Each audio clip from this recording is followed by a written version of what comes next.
ഭർത്താവിന്റെയും കുടുംബക്കാരുമായുള്ള ബന്ധം, മാമിയും മാമായും തമ്മിലുള്ള ബന്ധം, അമ്മോശനും അമ്മായിയുമായുള്ള ബന്ധം, ഈ കുടുംബ ബന്ധം കൂടി നിങ്ങൾ ഭയപ്പെട്ടാൽ നിങ്ങൾ തഖ്വയുള്ളവരാകും, സ്വർഗത്തിൽ ഉന്നതമായ സ്ഥാനം കരസ്ഥമാക്കിയവരാകും.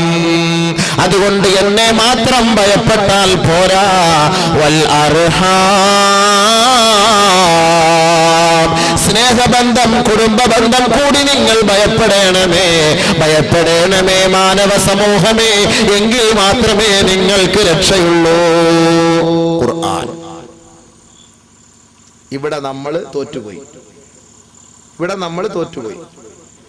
മിണ്ടാത്തവന്മാരെല്ലാം വന്ന് നിസ്കരിക്കാൻ വരും, പരസ്പരം കണ്ടാൻ മിണ്ടൂല. രണ്ട് പള്ളിക്ക് രണ്ട് ഗേറ്റ് വെച്ചിരിക്കുന്ന അതാ, മിണ്ടുന്ന ഒരു ഗേറ്റിൽ കൂടെ, മിണ്ടാത്ത അടുത്ത ഗേറ്റിൽ കൂടെ. അപ്പോൾ പരിശുദ്ധ ഖുർആൻ അല്ലാഹു വ്യക്തമാക്കുന്നു, വൽ അർഹാം, വൽ അർഹാം, കുടുംബ ബന്ധം കൂടെ നിങ്ങൾ ഒന്ന് ഭയപ്പെടണമേ. അതും കൂടെ ഉണ്ടെങ്കിലേ, ആ സാഹോദര്യ ബന്ധം, പാരസ്പര്യ ബന്ധം, ഇതും കൂടെ ഉണ്ടെങ്കിലേ നമുക്ക് ആഖിറത്തിൽ രക്ഷപ്പെടാൻ കഴിയുള്ളൂ. അല്ലാഹയെ പേടിക്കണമെങ്കിൽ, ആ പേടി പൂർത്തിയാകണമെങ്കിൽ, ആ തഖ്വ ഉണ്ടാക്കണമെങ്കിൽ ഇതും കൂടെ ഉണ്ടായിരിക്കണം. ഇതിനാണ് റമദാൻ മാസമാകുമ്പോൾ നമ്മൾ കൂടുതൽ കിറ്റ് വിതരണം ചെയ്യുകയും എല്ലാവരെ പോയി കണ്ട് മുസാഫാത്ത് ചെയ്യുകയും മിണ്ടാത്തവരും ഉരിയാടാത്തവരുമായുള്ള ബന്ധം സുദൃഢമാക്കുകയും ചെയ്യുന്നതിന് നമ്മൾ പ്രയോജനപ്പെടുത്തുന്ന മാസം റമദാനാണ്, അല്ലേ? റമദാൻ മാസമാകുമ്പോൾ എല്ലാവരെയൊക്കെ ഒന്ന് കണ്ട് മുസാഫാത്ത് ചെയ്യുക, എന്തെങ്കിലുമൊക്കെ ഹദിയ കൊണ്ട് കൊടുക്കുക, സമ്മാനം കൊടുക്കുക, ഉടുപ്പും മുണ്ടും തുണിയൊക്കെ മേടിച്ചു കൊടുക്കുക, ആഹാരങ്ങളോ അവർക്ക് കഞ്ഞി വെക്കാനുള്ള അരിയോ മറ്റു കാര്യങ്ങളൊക്കെ മേടിച്ചു കൊടുക്കുന്നതൊക്കെ റമദാൻ മാസമാകുമ്പോഴാണ്.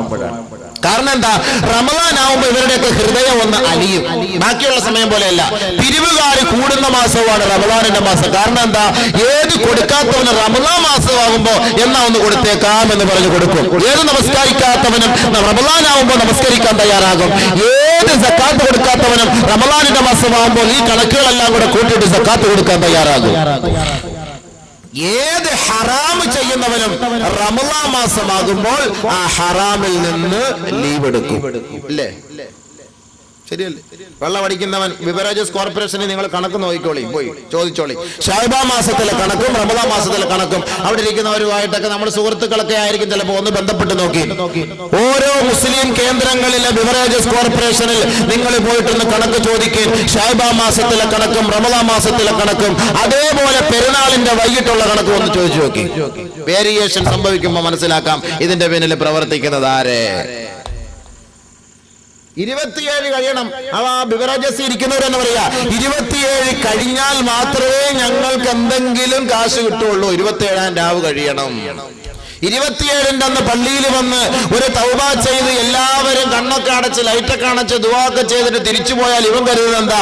ഇനി അടുത്ത വർഷം വരെ എന്റെ പാവം എല്ലാം മാറി, അതുകൊണ്ട് എനിക്ക് ഉഷാറായിട്ട് എനിക്ക് പുതിയ പുതിയ ബ്രാൻഡുകൾ കുടിച്ചു എനിക്ക് സന്തോഷിക്കാന്നുള്ള നിയത്തോടു കൂടിയാണ് പള്ളിയിൽ നിന്ന് ഇറങ്ങുന്നത്. പടിവാതിൽക്കൽ 27-ാം രാവിന്റെ അന്ന് അങ്ങനല്ലേ? 27-ാം രാവ് കഴിഞ്ഞാൽ അവിടെ കണക്ക് കൂടും, വേരിയേഷൻ. റമദാൻ തുടക്കം മുതൽ 27 വരെ വലിയ ഡിമ്മാണത്. ഏതെങ്കിലും ഒരു പടം റിലീസാക്കാൻ ആഗ്രഹിച്ചാൽ റമദാൻ മാസത്തെ റിലീസാക്കൂല. കാരണം എന്താ? കാക്കാമാർ അത് കാണൂല, ഉറപ്പാണെന്നറിയാം. അതുകൊണ്ട് അവർ പരാജയപ്പെട്ടു പോകും. അതുകൊണ്ട് റമദാൻ കഴിഞ്ഞിട്ട് ഈദ് സ്പെഷ്യൽ റമദാൻ സ്പെഷ്യൽ എന്ന് പറഞ്ഞ് ഒരു റിലീസ് പടം വന്നാൽ പെരുന്നാൾ നിസ്കാരവും കഴിഞ്ഞ് ബിരിയാണി നെയ്ച്ചോറ് പഠിച്ചിട്ട് ആ പുത്തനുടുപ്പ് പള്ളിയിൽ വന്ന് നമസ്കരിച്ച് അതേ വസ്ത്രം ഇട്ടുകൊണ്ട് നേരെ പൊണ്ടാട്ടിയെ വിളിച്ചോണ്ട് പോകും തിയേറ്ററിലേക്ക്.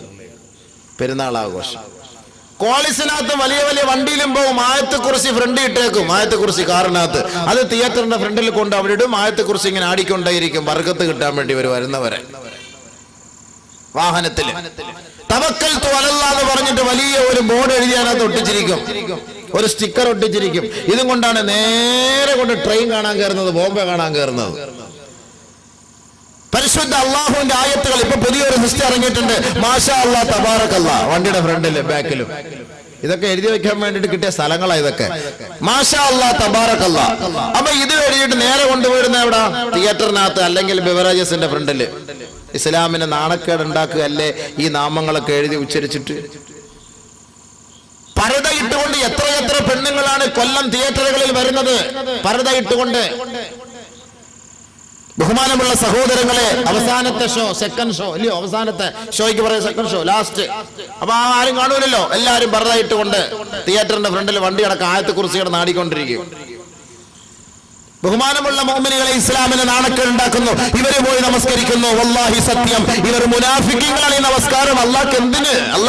അതാ അല്ലാഹ് പറയുന്നത്. നിങ്ങൾക്ക് തഖ്വ ഉണ്ടാകണം. തഖ്വ ഉണ്ടെങ്കിൽ മാത്രമേ നിങ്ങളുടെ ഈ പ്രവർത്തനങ്ങളൊക്കെ എന്റെ മുന്നിൽ സ്വീകരിക്കുകയുള്ളൂ. അതുകൊണ്ട് നിങ്ങൾ തഖ്വ ഉണ്ടാക്കിയെടുക്കാൻ നിങ്ങൾ നോമ്പ് പിടിച്ചാൽ നിങ്ങൾ തഖ്വയുള്ളവരായി മാറുമെന്ന് അല്ലാഹു നമുക്ക് അടിവരയിട്ട് പറയുന്നു.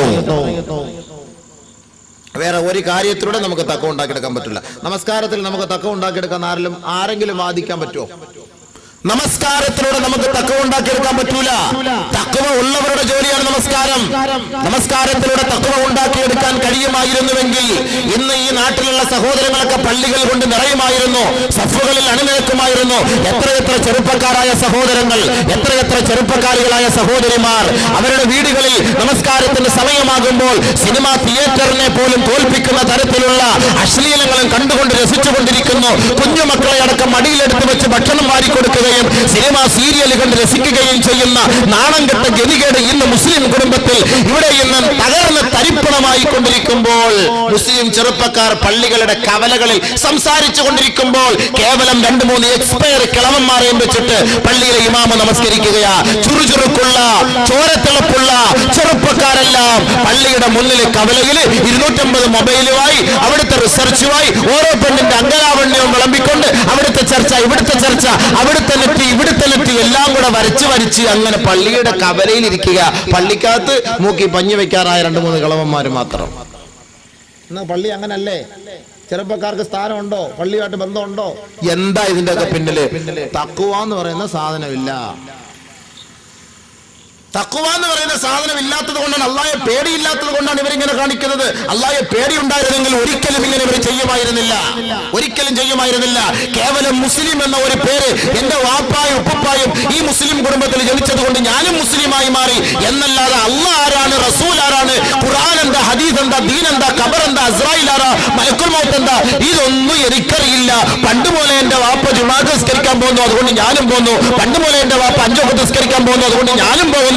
പണ്ട് മുതൽ എന്റെ വാപ്പ ലോട്ടറി എടുത്തിട്ട് പോക്കറ്റിൽ വെച്ചിട്ട് നിസ്കരിക്കാൻ വേണ്ടി പള്ളിയിൽ പോകുന്നു. അതുകൊണ്ട് ആ പാരമ്പര്യം നിലനിർത്താൻ വേണ്ടി ഞാനും ലോട്ടറി എടുക്കുന്നു, പോക്കറ്റിൽ വെക്കുന്നു, പോയി നിസ്കരിക്കുന്നു. ആ പാരമ്പര്യം ഇവിടെ അല്ലാഹയെ പേടിയുള്ള ലോട്ടറി എടുത്തോണ്ട് പള്ളിയിൽ പോകും. സുബൈ നമസ്കാരം കഴിഞ്ഞ് തൊപ്പിയും വെച്ചിട്ട് ചായ കുടിച്ചിട്ട്, സുബൈ നമസ്കാരം കഴിഞ്ഞ് ചായക്കടലിൽ ചായയും കുടിച്ച് കേക്ക് നിന്നിട്ട് ഏതെങ്കിലും ഒക്കെ ഒരു പത്രക്കാരനെ വിളിച്ചിട്ട് ആദ്യം മോനെ പെട്ടെന്ന് നമ്മൾ വിചാരിക്കും എന്തൊക്കെ വാർത്ത നോക്കാനായിരിക്കും. അവസാനത്തെ പേജ് എടുത്ത് വെച്ചിട്ട് പോക്കറ്റിരിക്കുന്ന സാധനം എടുത്ത് വെച്ച് ഇങ്ങനെ തുലനം ചെയ്ത് നോക്കും. ആര്? സുബൈ നമസ്കാരത്തിൽ 1-ാമത്തെ സഫയിൽ എന്താ സുബൈ നോക്കാം. ഇനി 10 ലക്ഷം അടിച്ചെന്നിരിക്കട്ടെ, അയാൾക്ക് എന്ത് സന്തോഷമായിരിക്കും.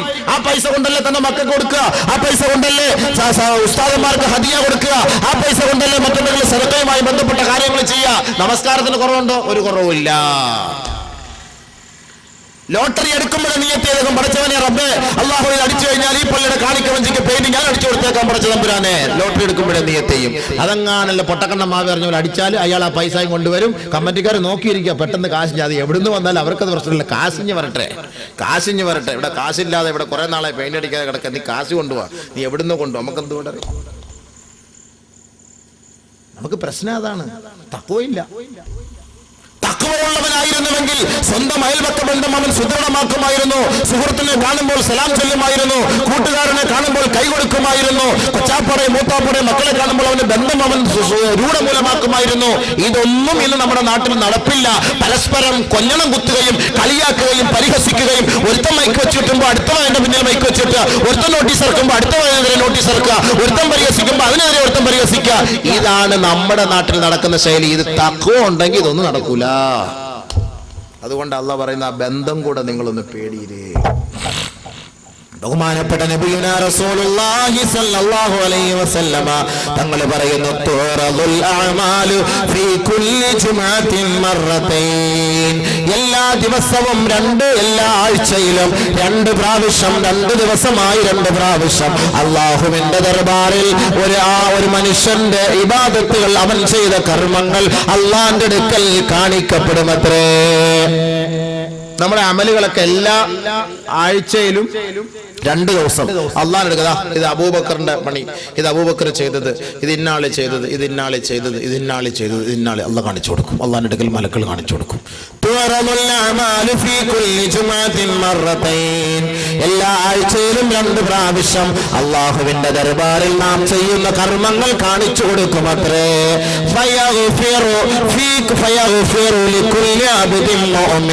എല്ലാ അടിമകൾക്കും അല്ലാഹു തആല പുറത്തു കൊടുക്കും. ഇല്ലാ അബദൻ ബൈനഹു വബൈന അഖീഹി ശഹനാ. പരസ്പരം ബന്ധം വിച്ഛേദിക്കുകയും പരസ്പരം കൊഞ്ഞണം കുത്തുകയും പരസ്പരം കരിവാരി തേക്കുകയും പരസ്പരം ആക്ഷേപിക്കുകയും അധിക്ഷേപിക്കുകയും ചെയ്യുന്ന 2 മുസ്ലിം സഹോദരന്മാരുടെ ഫൈലുകൾ അള്ളാന്റെ ദർബാറിൽ കാണിക്കുകയില്ല. എല്ലാ തിങ്കളാഴ്ചയും എല്ലാ വ്യാഴാഴ്ചയും. അതിനാണ് ഈ തിങ്കളും വ്യാഴം നോമ്പ് പിടിക്കാൻ പറയുന്നത്.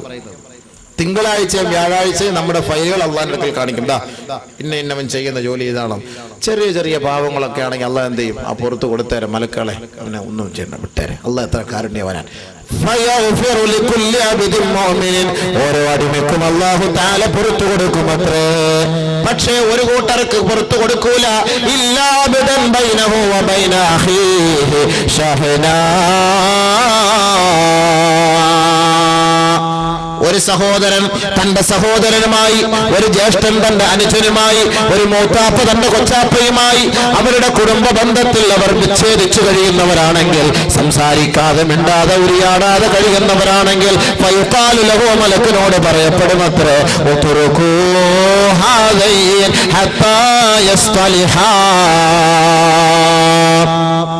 ഇവരുടെ 2 പേരുടെ ഫയൽ മാറ്റിയേരെ, ഇങ്ങോട്ട് കൊണ്ടുവരണ്ട. ഇവരുടെ 2 പേരുടെ ഫയലും ഇങ്ങോട്ട് കൊണ്ടുകൊണ്ട് അങ്ങോട്ട് മാറ്റ്. കാരണം എന്താ? ഇവർ 2 പേരും മുസാഫഹത്ത് ചെയ്യുന്നത് വരെ, ഇവർ 2 പേരും സംസാരിക്കുന്നത് വരെ, ഇവർ 2 പേരും പുഞ്ചിരിക്കുന്നത് വരെ, ഇവർ 2 പേരും നല്ല വർത്തമാനം പറയുന്നത് വരെ, പരസ്പരം കണ്ടുകൊണ്ട് സന്തോഷത്തോടൊരു വാക്ക് പറയുന്നത് വരെ ഇവരുടെ 2 പേരുടെ ഫയലും എന്റെ മുന്നിൽ കാണിക്കണ്ട എന്ന് അല്ലാഹു തആല മലക്കുകളോട് പറയും. അതേ അവസ്ഥയിൽ അവരെങ്ങാനും മരിച്ചുപോയാൽ മിണ്ടാതെ അവരുടെ ബന്ധം രൂഢമൂലമാക്കാതെ അവർ സഹകരിക്കാത്ത അവസ്ഥയിലാണ്, ദുർവാശയുടെ പേരിൽ, ഈഗോയുടെ പേരിൽ ആരെങ്കിലും സംസാരിക്കാതെ മരണപ്പെട്ടു പോയെങ്കിൽ അവർക്ക് അള്ളാഹു മാപ്പ് ചെയ്തു കൊടുക്കുകയില്ല. അവരുടെ ഫയൽ അള്ളാഹുടെ അടുക്കൽ സ്വീകരിക്കൂലല്ലോ, പിന്നെ അങ്ങനെ അള്ളാഹ് മാപ്പ് ചെയ്ത് കൊടുക്കും. ഈഗോ, അവനെ കണ്ട അങ്ങനെ ഞാൻ മിണ്ട, അവനെ കണ്ട ഞങ്ങനെ സംസാരിക്കാം, അവൻ എന്റെ ഗ്രൂപ്പുകാരനല്ലോ, അവരുടെ പ്രശ്നം ഉണ്ടാക്കാൻ വേണ്ടി വെച്ചു അത് വെച്ചല്ലേ, അല്ലെങ്കിൽ അവൻ അങ്ങനത്തെ ആണോ ഇങ്ങനത്തെ, അവൻ എന്റെ വേലി അങ്ങോട്ട് കയറ്റി കെട്ടിയവനാണല്ലോ, അവന്റെ കോഴി ഇങ്ങോട്ട് കയറി, അവനെ ഞാൻ ഒന്ന് എറിഞ്ഞു ചത്തുപോയി, അതിന്റെ പേരിൽ അവൻ അങ്ങനെ പ്രശ്നം ഉണ്ടാക്കി. ചെറിയ ചെറിയ പ്രശ്നങ്ങളുടെ പേരിൽ വർഷങ്ങളായിട്ട് മിണ്ടാതെ കഴിയും. എന്നിട്ട് നമുക്ക് നിസ്കാരത്തിനുള്ള കുറവുണ്ടോ? വല്ല കുറവുണ്ടോ? മിണ്ടാത്തവനും നിസ്കരിക്കും, മിണ്ടാൻ പോയിട്ട് അവനെ അടിച്ചു പൊടിക്കും, അവന് നിസ്കരിക്കും. എല്ലാവരും നിസ്കാരത്തിനും ഇബാദത്തിനും ഒന്നും ഒരു കുറവില്ല. പക്ഷെ അള്ളാഹു പറയുന്നു, മോനെ നീ ഈ നമസ്കാരവും ഇബാദത്തും ഒക്കെ ചെയ്യുന്നത് എൻ്റെ അടുക്കൽ സ്ഥാനം കിട്ടാനാണെങ്കിൽ നിങ്ങൾ തമ്മിലുള്ള ബന്ധം നിങ്ങൾ സുദൃഢമാക്കാത്തിടത്തോളം കാലം നിങ്ങൾ എത്ര തലകുത്തി വീട് നിസ്കരിച്ചിട്ടും എത്ര തൗബ ചെയ്തിട്ടും എത്ര ഹജ്ജ് ചെയ്തിട്ടും പുണ്യമില്ല.